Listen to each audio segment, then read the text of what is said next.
Bismillahirrahmanirrahim. Assalamualaikum warahmatullahi wabarakatuh. Alhamdulillahi rabbil alamin, wa bihi nasta'inu ala umuri dunya waddin, wassalatu wassalamu ala asyrafil anbiya'i wal mursalin, nabiyyina wa maulana Muhammadin wa ala alihi wa ashabihi wa man tabi'ahum bi ihsanin ila yaumiddin. Ibu-ibu jamaah panitia komuniti yang dimuliakan oleh Allah, hari ini tepat pertengahan bulan Sya'ban yang sering kita dengar, sering kita sebut dengan nisfu Sya'ban. Nisfu itu artinya separuh atau pertengahan. Sya'ban, bulan Sya'ban. Nisfu Sya'ban berarti malam di pertengahan bulan Sya'ban. Walaupun setiap tahunnya malam ini selalu menyertai kita, tetapi ini sebagai pengingat bagi kita bahwa malam itu adalah malam yang istimewa. Terlepas dari adanya perbedaan pendapat di kalangan para ulama, itu hal yang wajar.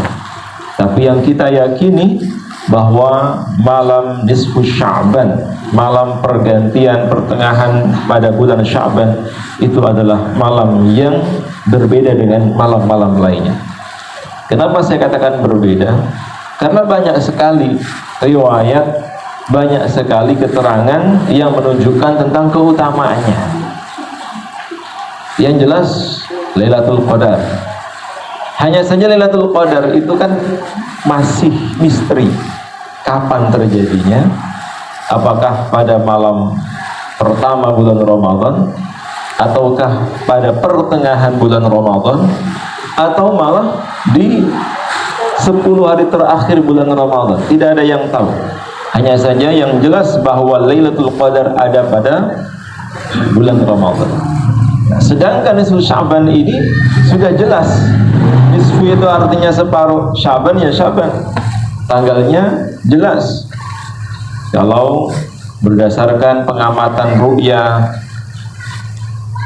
jika tanggal 1 bulan Sya'bannya adalah tanggal berapa waktu itu? Februari. Kalau kita baca sekarang, ya hari ini tanggal 7 malam ke-8 itu adalah pertengahan bulan Sya'ban. Sebetulnya kalau kita punya kebiasaan tiap malam bangun, sholat malam, baca Quran, atau berdoa kepada Allah, ya kita lewati malam ini sebagaimana kebiasaan kita. Hanya saja ada informasi yang begitu menakjubkan. Hadis ini banyak yang mensahihkan.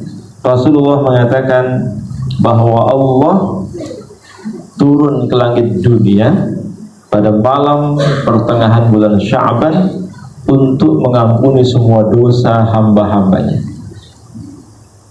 Liyaghfir li jami'i ibadihi, semua dosa hamba-hambanya diampuni kecuali 2 orang. Dalam hadis yang diriwayatkan dari Mu'adz bin Jabal yang disahihkan oleh Ibnu Hibban. Siapa 2 orang ini? Yang pertama adalah limusyrikin, orang yang masih musyrik, orang yang menyekutukan Allah. Ini tidak masuk kategori percaya dengan zodiak, percaya dengan ramalan, masih sering konsultasi ke dukun, orang yang tidak pintar, masih percaya dengan jimat, masih percaya dengan klinik. Uang itu bisa menjadi Tuhan, pekerjaan bisa menjadi Tuhan, keluarga itu bisa menjadi Tuhan, manakala semua itu dapat menyebabkan seseorang lalai dari mengingat Allah. Ini masuk kategori yang belum mendapatkan ampunan dari Allah. Padahal Allah memberikan ampunan kepada seluruh hamba-hambanya, kecuali yang pertama, orang yang masih menyekutukan Allah, dan yang kedua, orang yang musyahini, masih bermusuhan hingga saling memaafkan. Sebisa mungkin kita mulai dari diri sendiri, walaupun secara tidak langsung kita juga berharap maaf dari orang lain, tapi kita yang memulai terlebih dahulu untuk memberikan maaf kepada siapapun yang pernah menyakiti kita, yang pernah menzolimi kita, Sebelum malam nisfu Sya'ban itu kita bertaubat untuk diri sendiri dan juga memohonkan ampunan untuk orang lain. Jadi dua hal ini harus sudah hilang dari diri kita. Sampai ada beberapa kriteria amalan, meskipun hadisnya masih dipermasalahkan. Misalnya membaca surat Yasin 3 kali, membaca yang pertama diniatkan untuk agar panjang umur, yang kedua kemudian agar dilapangkan rezekinya, yang ketiga agar husnul khotimah. Ini masih debatable, masih ada perbedaan pendapat di kalangan para ulama. Tapi lagi-lagi ini bukan ranah kita. Diterima tidaknya amalan kita itu urusan Allah. Dan yang paling penting adalah membiasakan diri untuk melakukan hal-hal yang baik selama kita tidak bertentangan dengan apa yang dilarang oleh Allah dan Rasulnya. Kalau misalnya membaca surat Yasin itu masih di pertentangan para ulama, ya udah nggak usah baca Yasin, baca Quran aja. Boleh nggak? Boleh. Bahkan sebagian ulama yang berpendapat bolehnya membaca Yasin itu ya menganggap bahwa Yasin itu Quran. Dalam Quran itu ada surat Yasin. Kenapa dilarang? Kalau seandainya memang tidak ada keutamaan atau anjuran membaca surat Yasin pertama, kedua, ketiga, ya udah membaca Al-Baqarah saja lebih panjang, atau membaca Al-Ikhlas, atau membaca surat-surat yang lain. Yang paling penting adalah memperbanyak membaca Al-Quran. Karena Sya'ban ini disebut oleh para ulama yuqalu Sya'ban syahrul qurra, bahwa Sya'ban itu adalah bulannya orang yang banyak membaca Al-Quran. Kalau Ramadan syahrul Quran, Qurannya. Sedangkan Sya'bannya ini orangnya, orang yang membaca. Qurra itu jamak dari kata qori. Qori itu seorang laki-laki yang membaca Al-Quran. Kalau seorang perempuan, qori'ah. Tapi kalau banyak, ini satu jamaah ini qonita, semuanya membaca Quran, maka dalam bahasa Arab tidak disebut qori'ah atau qori'ah kabeh, tapi qurra atau qurra. Qurra itu dia jamak orang yang banyak baca Al-Quran. Bulan Sya'ban ini bulannya orang yang membaca Quran, orang yang banyak membaca Quran. Kalau Ramadan bulannya Quran, diturunkannya Al-Quran pada bulan Ramadan. Tapi Nabi menunjukkan kepada kita betapa Rasulullah di bulan Sya'ban ini tampak ada peningkatan yang signifikan. Baik itu puasanya, bahkan seolah-olah selama 1 bulan. Kemudian bacaan Qur'annya itu juga seolah-olah setiap hari khatam. Karena saking seringnya, saking banyaknya, ada peningkatan yang luar biasa. Ibadah-ibadah yang sebelumnya stagnan biasa kemudian meningkat menjelang Ramadan, pra-Ramadan. Jadi bukan malah tambah turun, tapi tambah meningkat. Termasuk juga tumbuhkan sikap pemaaf. Tidak mudah memang menjadi seorang pemaaf, tidak mudah menjadi orang yang sabar. Tapi bukan berarti tidak bisa. Karena semua manusia itu ditakdirkan oleh Allah tanpa terkecuali, termasuk panjenengan semua itu, bahwa kita ini setiap detiknya selalu diuji oleh Allah. Bukan setiap tahun, bukan setiap bulan, tapi setiap detik. Setiap detik kita diuji oleh Allah. Sebagaimana Allah firmankan pada ayat kedua surat Al-Mulk, alladzi khalaqal mauta wal hayata liyabluwakum ayyukum ahsanu amala.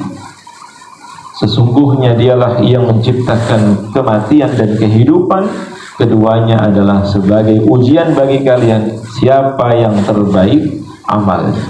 Setiap detik, setiap hembusan nafas kita diuji oleh Allah. Maka kita harus menampilkan, menunjukkan, memperlihatkan kepada Allah hanya yang baik-baik saja yang ada dari diri kita, ucapannya, perbuatannya, pokoknya bagaimana caranya Allah itu menilai kita. Allah itu menilai kita. Yang dinilai oleh Allah, yang dilihat oleh Allah itu hanya yang baik-baik saja. Terserah apa kata orang, terserah apa kata manusia. Selama ini kan kebalik, yang penting di mata manusia bagus, tapi terserah Apa kata Allah? Seharusnya yang kita perlu persiapkan adalah yang penting apa kata Allah, yang penting Allah ridha. Yang perlu kita lakukan adalah melakukan yang terbaik di mata Allah, terserah apa kata manusia. Ada yang berterima kasih, tidak, terserah, itu bukan urusan kita dengan manusia, urusan kita dengan Allah. Kita persembahkan yang terbaik. Maka tidak harus baca Yasin sebetulnya. Bahkan kalau ibu-ibu bisa khatam malam ini, luar biasa, langsung dibukain pintu surga. Kalau mau seandainya meninggal dunia hari ini, minta sama Allah tidak harus dengan surat Yasin, termasuk juga boleh dengan ayat-ayat yang lain, karena Al-Quran itu isinya doa. Maka sebelum kita berdoa, ya sebetulnya kurang kalau cuma 3. Minta panjang umur, minta dilapangkan rizkinya, minta wafat dalam keadaan husnul khotimah. Kurang nggak ini? Kalau kita kan ratusan poin yang diminta. Ini hanya mewakili saja.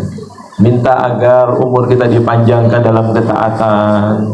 Karena Nabi mengatakan sebaik-baik manusia adalah orang yang panjang umurnya, baik banyak amalnya. Mengingat sekarang banyak orang yang mati muda. Siapa tahu habis pengajian terus ada lelayu. Tidak ada yang tahu. Bukan berarti kematian itu menunggu nanti kalau sudah tua. Maka yang kita minta umur panjang, dan jadikan itu sebagai doa utama kita. Allahumma tawwil umurana fi ta'atika. Ya Allah, panjangkan umur kami dalam ketaatan kepadamu. Tidak hanya panjang umurnya saja, tapi diiringi, disertai dengan amal salih. Tidak hanya panjang umurnya, karena Nabi mengatakan sebaik-baik manusia khairun nasi man tala umruhu wa hasuna amaluhu. Orang yang paling baik di antara manusia itu adalah orang yang panjang umurnya dan banyak amalnya. Udah pasti semakin bertambah umurnya makin banyak amalnya, luar biasa, kalah dengan yang muda-muda. Sebaliknya, wa syarrun nasi, seburuk-buruk manusia itu man tala umruhu, yang umurnya dipanjangkan oleh Allah tapi makin tua makin aneh. Bukannya dekat masjid, tapi justru malah menghabiskan waktunya tempuh di bar, di karaoke. Coba-coba kok arep ning karaoke. Teng kafe. Harusnya dekat masjid, dekat musola, udah bau tanah, banyak bertaubat kepada Allah. Itu yang terjadi sebaliknya. Maka berdoa, jangan sampai kita seperti itu. Ya Allah, panjangkan umurku dalam ketaatan. Ibu-ibu makin bertambah usianya makin dekat dengan Quran, makin bertambah usianya makin rajin sholat malam, makin tambah usianya makin banyak zikirnya, makin tambah usianya makin disenangi manusia. Kenapa? Karena kebijaksanaannya tumbuh dan dirasakan oleh orang lain. Minta umur panjang nanti malam. Ya tidak harus nunggu nanti malam. Ya, kalau bisa tiap hari dalam doa kita, ya Allah panjangkan umur kami. Untuk apa sih umur kita dipanjangkan oleh Allah? Untuk apa? Ya agar bekal yang kita kumpulkan lebih banyak. Kita misalnya ini dikasih durasi waktu sama Allah. Tiap hari kita mengumpulkan 1 poin. Anggap misalnya sehari 1 gram. Sehari 1 gram. Dari 10 orang, masing-masing dikasih durasi waktu yang berbeda sama Allah. Ada yang hanya 5 hari terus di PHK, berarti kan dia hanya mengumpulkan 5 gram. Ada yang 10 hari berarti hanya 10 gram.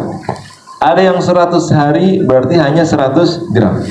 Nah, si D ini tidak hanya sehari, 10 hari, 100 hari, bahkan dia masih diberikan kesempatan, durasi waktunya lebih lama, lebih dari 1000 hari, lebih dari 5000 hari. Kira-kira nanti poinnya yang paling banyak siapa?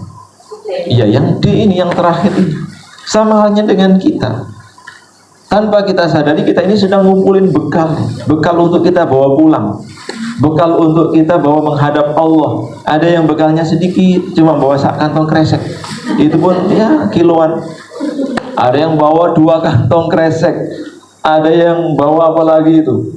Ya, karung. Wah, ini bawa kontainer nih. Kira-kira lebih banyak mana? Ya, kontainer. Bayangkan kalau kita nanti menghadap Allah kok cuma 1 saku gitu. Ini gawana nih. Ini 1 saku.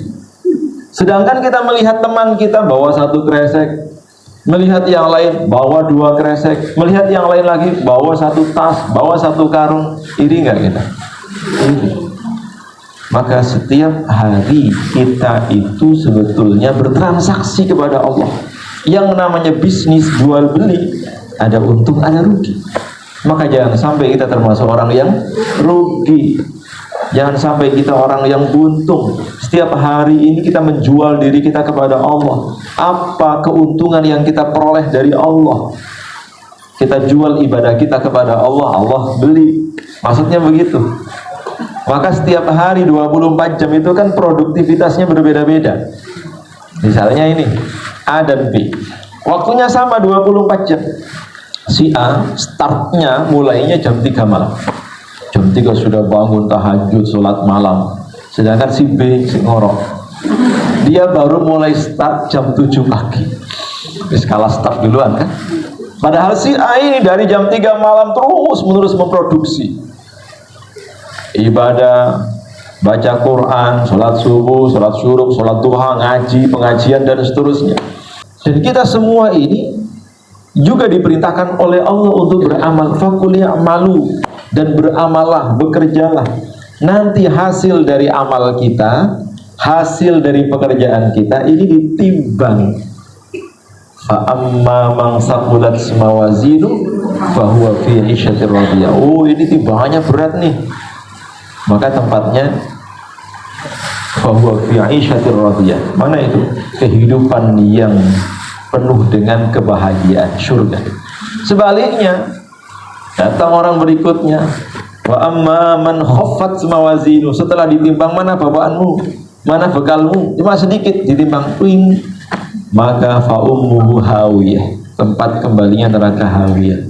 Maka jangan biarkan timbangan amal soleh kita itu kosong, keranjang kebaikan kita belum terisi, malah sebaliknya keranjang-keranjang yang nanti akan memberatkan kita sampai terjungkal ke dalam neraka, naudzubillah min dzalik, itu lebih banyak. Dan poin ini nanti yang akan menentukan. Walaupun seseorang itu masuk surga karena rahmat Allah, tapi juga rahmatnya Allah ini ditentukan oleh amal solehnya. Mana yang paling berat? Keranjang kebaikannya atau keranjang keburukannya? Apa yang kita dapatkan itu sesuai dengan apa yang kita lakukan. Ibu-ibu sering antar anaknya ke time zone atau kemana gitu dulu ya. Cucu kalau sekarang kan biasanya nuker uang kan, nuker dengan koin ya. Nuker dengan koin, misalnya yang ditukar hanya 10.000, dapat koin merah misalnya. Cuma 2 koin, enteng-enteng ringan. Wah, ini nuker 100.000, dapat berapa koin itu? 1 kantong. Kira-kira kalau dipakai main,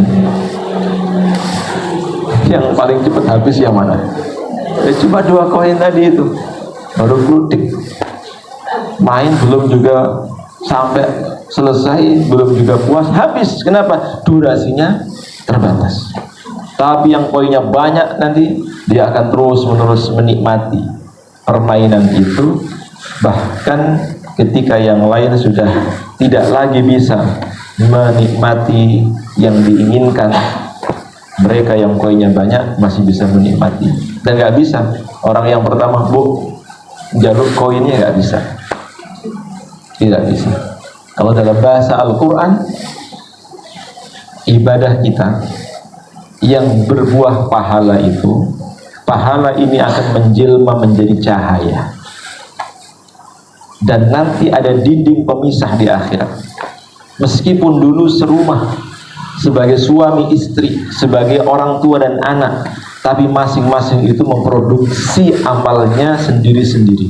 Gak bisa orang lain ikut, gak bisa. Kenapa? Ada penghalang di situ. Sampai disebutkan di dalam Al-Quran, Mereka dulu teman baiknya di dunia minta, "Mbok, yo berbagi. Saya minta cahayanya, saya minta amalnya, minta pahalanya." Apa kata mereka? Tidak bisa.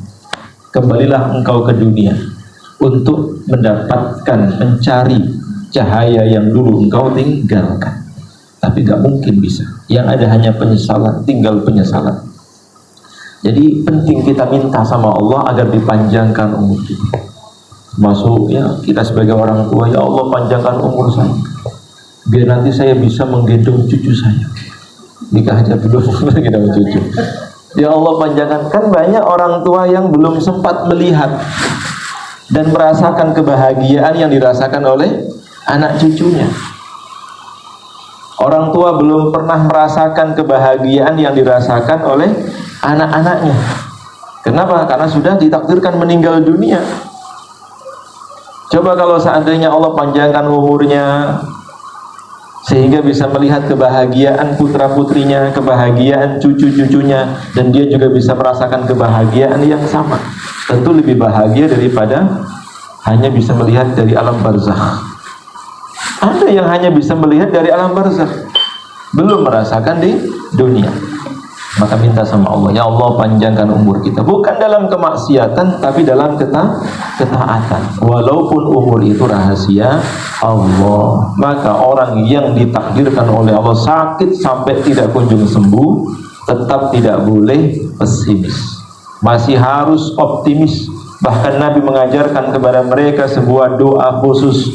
Doa ini ya boleh sebetulnya diamalkan oleh siapapun, tapi sebetulnya doa ini lebih dianjurkan, ditekankan pada mereka yang kritis, yang sudah tidak ada harapan untuk hidup, kata dokter. Namun dia tetap harus optimis. Nabi mengajarkan doa yang sering saya sampaikan, tapi harus kita hafal ini, siap-siap nanti. Apa doanya? Allahumma ahyini. Yang pertama kali diminta itu ahyini. Ya Allah hidupkan aku. Masih minta hidup, masih minta kesempatan dipanjangkan umurnya. Allahumma ahyini, ya Allah hidupkanlah aku, maka nantilah hayatu khairan li, bila mana kehidupan itu adalah yang terbaik untukku. Ya Allah hidupkan aku. Nggak boleh pesimis, tidak boleh ya Allah sudah nggak sanggup, nggak kuat, saya pengen mati. Oh, kenapa nggak baru sekarang, nggak kemarin-kemarin gitu. Kita tidak boleh pesimis, harus yakin bahwa nyawa itu ada dalam genggaman Allah. Walaupun dokter sudah memvonis kayaknya nggak lama, tapi dengan doa itu, doa ini bisa mengubah takdir. Bahkan doa itu penuh dengan keajaiban. Doa, ya Allah hidupkan aku, bila mana kehidupan itu yang terbaik menurutmu, untukku. Jadi tetap yang diminta adalah kehidupan, tetapi dikaitkan apabila memang kehidupan itu yang terbaik menurut Allah. Kemudian baru doa berikutnya minta, ya Allah wafatkan aku, bila mana kematian itu adalah yang terbaik untukku. Lagi-lagi menyandarkan semua urusan kepada Allah. Di dalam doa itu ada pertama permohonan ampunan. Selama saya hidup ya Allah ampuni dosa-dosa saya. Dan kalau seandainya memang Engkau takdirkan sebentar lagi aku akan mati, Engkau cabut nyawaku, maka sempurnakan pahala. Sempurnakan pahala. Tapi sudah nggak bisa. Kalau nyawa itu sudah sampai di kerongkongan, sudah nggak bisa lagi. Jadi tempuh di pengawasan nggak bisa. Mau kemana? Umroh, haji nggak bisa. Yang ada hanya di atas ranjang, sudah nggak bisa kemana-mana. Mau puasa nggak boleh sama dokter, ini bahaya kalau puasa. Mau baca Quran, dari ngapal ya. Kadang mata sudah nggak bisa lagi untuk buka.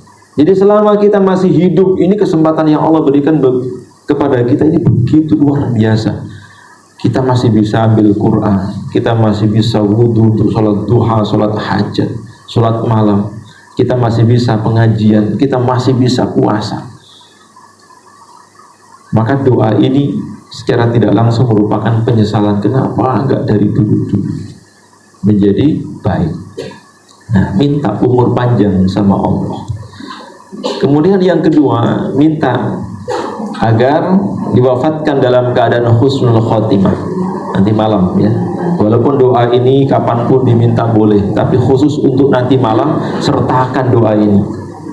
Waqtim li bi husnul khotimah, akhiri hidup saya dengan husnul khotimah, wafatkan saya dalam keadaan husnul khotimah. Kenapa ini penting? Karena yang dilihat oleh Allah itu bukan sekarang, bukan kemarin, bukan yang lalu, tapi yang terakhir kali kita lakukan. Dan yang terakhir kali kita lakukan itulah yang menentukan sebelum-sebelumnya.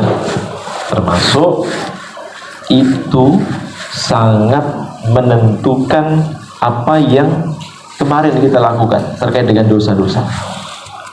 Misalnya tanpa kita sadari kemarin melakukan dosa apapun bentuknya, terus hari ini kita pengajian khotmil Quran di kediamannya Bu Devi, maka dosa-dosa kemarin hari Senin termasuk hari Ahad atau bahkan sepekan itu diampuni oleh Allah hari ini. Karena setiap kebaikan, al-hasanatu yudhibnas sayyi'at, kebaikan itu bisa menghapuskan keburukan. Kebaikan itu bisa menghapuskan keburukan. Tapi kalau keburukan tidak bisa menghapuskan kebaikan, kecuali syirik. Lain asyrakta la yahbatanna 'amaluk.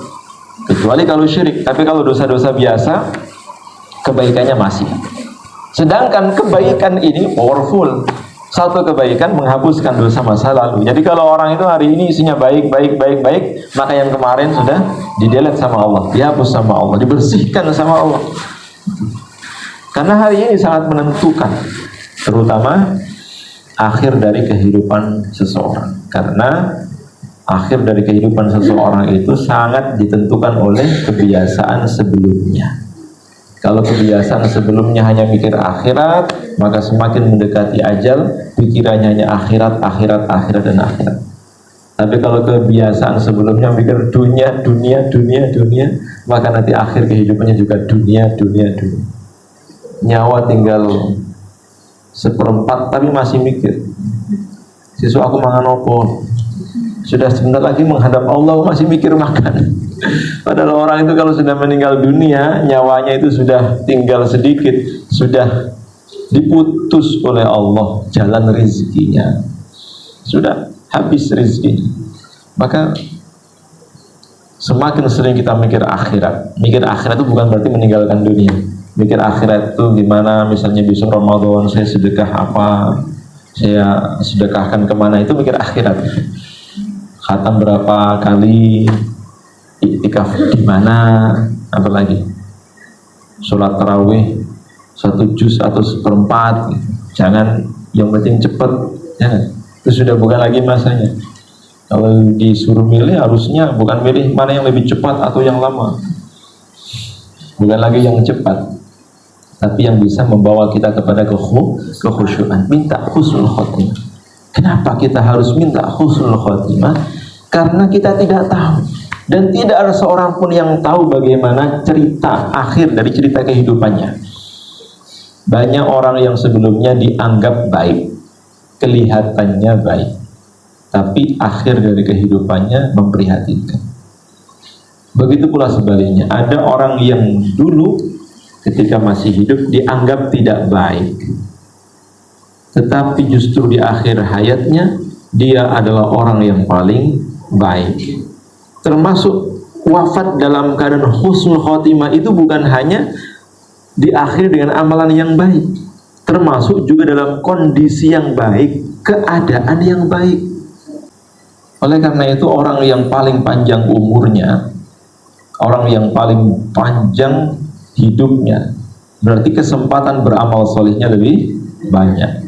Tapi kalau seandainya meninggal dunia di atas ranjang, kanan kiri kita ada orang-orang kita sayangi, mentalkin. Seneng nggak? Siap sekarang? Semua keluarganya datang memberikan ucapan, doa, bela sungkawa. Kita ya pasti akan bahagia. Tapi sebetulnya kematian dalam keadaan apapun memang sangat ditentukan bagaimana akhir dari amalnya. Setiap detik itu kita diuji oleh Allah Subhanahu wa Ta'ala, karena tidak ada yang tahu perubahan keadaan setiap detiknya. Detik ini masih sehat, detik berikutnya sakit, gak ada yang tahu. Detik ini masih tertawa, detik berikutnya nangis, gak ada yang tahu. Satu detik itu perubahan yang sangat signifikan. Maka minta husnul khotimah. Dan yang ketiga, para ulama menganjurkan malam nisfu Sya'ban banyak membaca doa. Yang ketiga ini apa? Minta dilapangkan rezeki. Ya, itu manusiawi, bahkan Islam itu mewajibkan umatnya agar menjadi kaya. Kenapa? Karena dalam rukun Islam itu ada perintah bayar zakat. Zakat itu kan minimal satu nisabnya berapa? 85 gram emas. Berarti minimal punya uang berapa? 85 juta. 85 juta itu baru minimal mendapatkan kewajiban bayar zakat. Kalau ini uang yang nganggur loh ya, bukan yang mau diputar sebagai modal, bukan. Nganggur. Berarti yang wajib bayar zakat itu yang kaya atau yang miskin? Dan tidak mungkin dalam perintah Allah syariat Islam bayar zakat itu ditujukan kepada orang miskin. Artinya kalau syariat perintah ini hanya ditujukan kepada orang muslim, berarti seorang muslim harus. Tapi di dalam doa yang kita dianjurkan untuk, walaupun minum zam-zam, masih punya stok zam-zam nggak? Itu kan ada doa, warizqan wasi'ah, rizki yang luas, rizki yang lapang. Termasuk di antara rizki yang luas, rizki yang lapang, ya rizki itu memang macam-macam. Kesehatan itu rizki, keluarga harmonis itu rizki, anak-anak yang soleh itu rizki. Tapi rizki dalam konteks ini ya berupa harta yang lapang, sehingga kita bisa menjadi orang yang bermanfaat bagi orang lain. Minimal 3 ini yang kita minta. Tapi kalau lebih boleh, minta sebanyak-banyaknya. Oleh karena itu kalau bisa di list apa yang akan kita minta, itu saja. Yang paling penting 3 tadi. Minta panjangkan umurnya. Yang kedua husnul khotimah. Ketiga rizki, kesejahteraan. Kalau masih punya hutang ya dilunasi hutang-hutangnya. Pokoknya minta kebahagiaan hidup lah, kebahagiaan duniawi. Boleh kok kita minta dunia itu boleh. Ingin agar kita diberikan rumah yang luas, ingin agar kita diberikan kendaraan yang nyaman, boleh. Minta diberikan uang yang banyak, boleh. Selama kita siap mempertanggungjawabkannya di hadapan Allah. Kalau nggak semua gaya-gayaan ya mendingan nggak usah. Nabi itu pernah didatangi oleh salah seorang sahabat, ya Rasulullah, saya bosan miskin, pengen kaya. Apa jawab Nabi? Keadaanmu sekarang itu lebih baik seandainya daripada engkau menjadi orang kaya.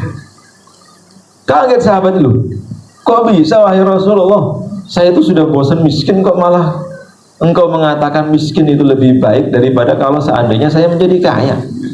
Ternyata sahabat ini tidak menyadari kekayaan itu kadang bisa menjadi fitnah, cobaan bagi yang tidak sanggup dan tidak mampu mempertanggungjawabkannya. Dan ternyata benar, karena sahabat ini terus-menerus minta kepada Rasulullah, dan Rasulullah itu bukan orang yang mudah menolak permintaan. Setiap ada sahabat atau ada orang yang meminta kepada Rasulullah pasti dikasih. Dan Nabi tidak pernah semoyo, tidak pernah ya PHP lah kalau saya.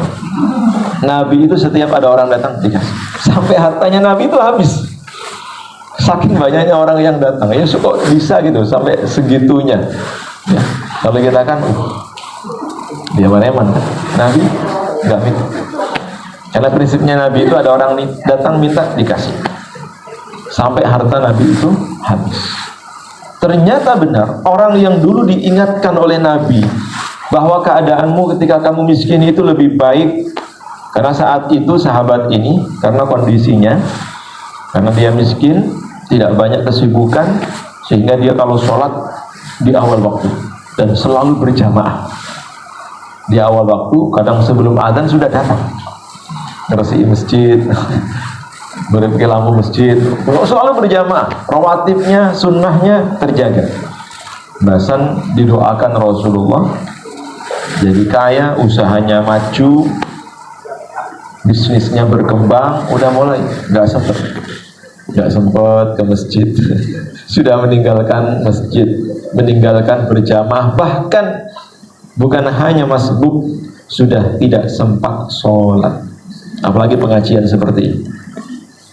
Hingga apa yang terjadi? Meninggallah dia sebagaimana Qarun, meninggal dunia dengan meninggalkan seluruh harta kekayaannya yang belum sempat dia gunakan untuk beramal solih, belum sempat dia sedekahkan, belum sempat dia keluarkan zakatnya. Padahal seandainya kekayaan harta itu dia gunakan di jalan Allah, itulah yang akan menaunginya nanti di hari kiamat, bukan menjadi sebab yang memperberat siksaannya, hisabnya nanti di hari kiamat. Hisabnya berat. Nah, minta sama Allah, ya Allah, mudah-mudahan Kau berikan saya kekayaan biar saya bisa menjadi orang yang bermanfaat. Itu yang diminta. Kalau memang itu benar yang kita minta, dikasih sama Allah, menjadi pribadi yang bermanfaat. Terutama Ramadan itu bulan kedermawanan. Kita minta kepada Allah, ya Allah, mudah-mudahan saya termasuk orang yang paling banyak sedekahnya, bukan yang paling banyak hartanya, tapi minta agar menjadi orang yang paling banyak sedekahnya. Orang yang paling banyak sedekahnya itu orang kaya atau orang miskin? Kaya. Maka kalau minta itu jangan vulgar banget, ya Allah pengen syukur, jangan. Tapi melipir-melipir dulu, ya Allah, jadikan hamba orang yang ahli sedekah, jadikan hamba orang yang bisa menyantuni fakir miskin, anak yatim. Berikan saya kemampuan untuk bisa mengumrohkan, menghajikan orang tua, bisa mengumrohkan, menghajikan misalnya siapa. Kalau yang namanya orang itu sampai bisa mengumrohkan, bisa menghajikan, kaya atau miskin? Kaya lah. Minta sama Allah yang ada hubungannya dengan akhirat, maka otomatis yang berkaitan dengan dunia pasti akan dikasih sama Allah. Tapi kalau hanya urusan dunia tanpa ada nilai akhiratnya, dikasih sama Allah, cuma di akhirat nanti dia tidak mendapatkan apa-apa. Oleh karena itu saya mengajak kepada ibu-ibu semua, terlepas dari perbedaan pendapat di kalangan para ulama, nisfu Sya'ban itu malam yang istimewa. Kalau kita belum bisa full malam untuk ibadah, nisfu Sya'ban itu kan dimulai dari setelah maghrib, karena awal malam terbenamnya matahari. Kalau setiap malam itu Allah hanya turun di sepertiga malam yang terakhir, tapi pada nisfu Sya'ban itu sepanjang malam. Tiga hal ini kita minta sama Allah, betul-betul kita serius minta sama Allah. Siapa tahu ini menjadi awal yang baik bagi kehidupan kita, diperbaiki keluarganya, diperbaiki kesejahteraannya, diperbaiki kehidupannya, diperbaiki ibadahnya, diperbaiki lagi hubungan-hubungannya. Bahkan Allah menata ulang, diinstal ulang kehidupan kita sebagaimana yang kita harapkan. Karena sebagaimana sering kita dengar, la yuraddul qada illa bid-du'a. Tidak ada yang bisa mengubah takdir kecuali doa. Doa yang kita panjatkan kepada Allah ini bisa mengubah 1 tahun kehidupan kita di masa yang akan datang. Mudah-mudahan Allah menjadikan kita termasuk di antara hamba-hambanya yang istiqamah Tidak hanya hari ini, tapi kebaikan yang kita lakukan kita bawa hingga menghadap Allah Subhanahu wa Ta'ala. Kita akhiri bersama dengan berdoa, mudah-mudahan doa kita Allah kabulkan. A'udzubillahi minasyaitonir rajim. Bismillahirrahmanirrahim. Alhamdulillahi rabbil alamin, hamdan syakirin, hamdan na'imin, hamdan yu'afi ni'amahu wa yukafi'u mazidah. Ya Rabbana lakal hamdu kama yanbaghi li jalali wajhikal karim wa 'azimi sultanik.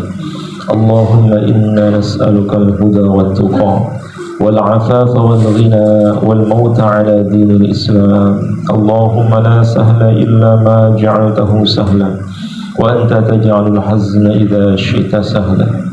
Ya muqallibal qulub tsabbit qulubana 'ala ta'atik. Allahumma ja'alna min ahli al-Qur'an الذين هم أهلك وخاصتك يا أرحم الراحمين. اللهم اجعل القرآن العظيم ربيع قلوبنا ونور صدورنا وجلاء أحزاننا وذهاب همومنا وغمومنا برحمتك يا أرحم الراحمين. اللهم اجعلنا من أهل القرآن. اللهم اجعل القرآن لنا في الدنيا قرينا وفي القبر مونسا وفي القيامة شفيعا وعلى النار سترا وحجابا وإلى الجنة رفيقا. Ya Allah, ya Rahman, ya Rahim, bimbing kami agar kami menjadi hamba-hamba-Mu yang istiqomah. Bimbing kami ya Allah agar kami menjadi hamba-hamba-Mu yang pandai bersyukur. Jadikan kami sebagai hamba-hamba-Mu yang sabar. Jadikan kami sebagai hamba-hamba-Mu yang khusyuk. Jadikan kami sebagai hamba-hamba-Mu yang dermawan. Jadikan kami sebagai hamba-hamba-Mu yang rajin salat malam. Mudahkan kami ya Allah untuk bisa bangun di sepertiga malam yang terakhirnya, agar kami bisa bermunajat kepadamu ya Allah, agar kami bisa mencurahkan semua isi hati kami kepadamu ya Allah. Ya Rabb, mudahkan kami untuk bisa banyak beramal saleh. Mudahkan kami untuk banyak membaca Al-Quran. Mudahkan kami untuk banyak bersedekah. Mudahkan kami untuk banyak-banyak silaturahim. Mudahkan kami untuk banyak-banyak menghadiri majelis ilmu ya Allah.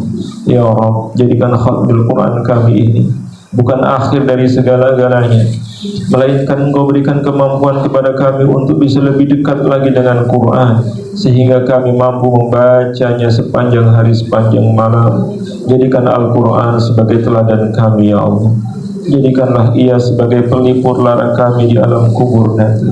Jadikan Al-Quran sebagai cahaya yang menerangi kegelapan hati kami, kegelapan kubur kami.